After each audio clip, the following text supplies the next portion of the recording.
Cinema ticket రేట్లు పెంచితే అందులో 20% సినీ కార్మికులకు ఇవ్వాలనే చట్టం తెస్తా అని తెలంగాణ ముఖ్యమంత్రి రేవంత్ రెడ్డి అన్నాడని మాజీ మంత్రి ఎమ్మెల్యే మల్లారెడ్డి తెలిపారు.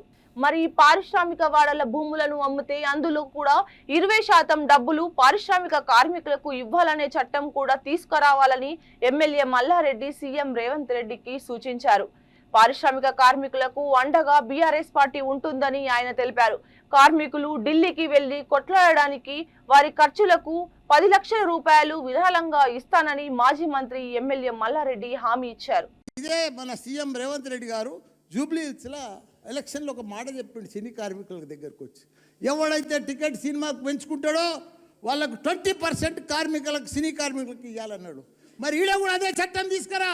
ఎవడైతే భూమి అమ్ముతుండో 20% ఆ భూమిలో వాల్యూ కార్మికులకు ఇచ్చేసాయి నువ్వు కమ్ముకొని పో, ఓ చట్టం తీసుకురా. మనం కూడా ఇదంతా ఆయన చెప్పిన దానికి ఆయననే అడుగుతున్నాం. మనమందరం కూడా ఇప్పుడు ఇక్కడ లీగల్ టీం తోటి మన రామన్న చెప్తాడు, ఇవన్నీ కూడా లెటర్లు రాసి ఢిల్లీ దాకా కూడా రాసి మనమందరం కూడా పోయి తెలంగాణలో మన కేంద్రంలో 2 జాగాలలో కొట్లాడే అవసరం ఉన్నది. మీ అందరికి కూడా మద్దతుగా మా బీఆర్ఎస్ పార్టీ ఉంటుంది. దానికి తోడు నా వంతు ఖర్చుల కింద 10 లక్షల రూపాయలు పార్టీలో జమ చేస్తా.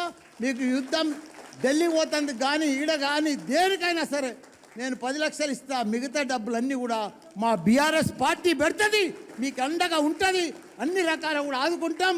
తప్పకుండా తెలంగాణనే కాదు దేశమంతా కూడా కార్మికుల లోకాన్ని, కార్మికుల నాయకులను, ట్రేడ్ యూనియన్ నాయకులంతా కూడా ఏకం చేసి ఢిల్లీకి పోయి ధర్నా చేద్దామని కూడా మీ అందరికీ కూడా మనవి చేస్తున్నా.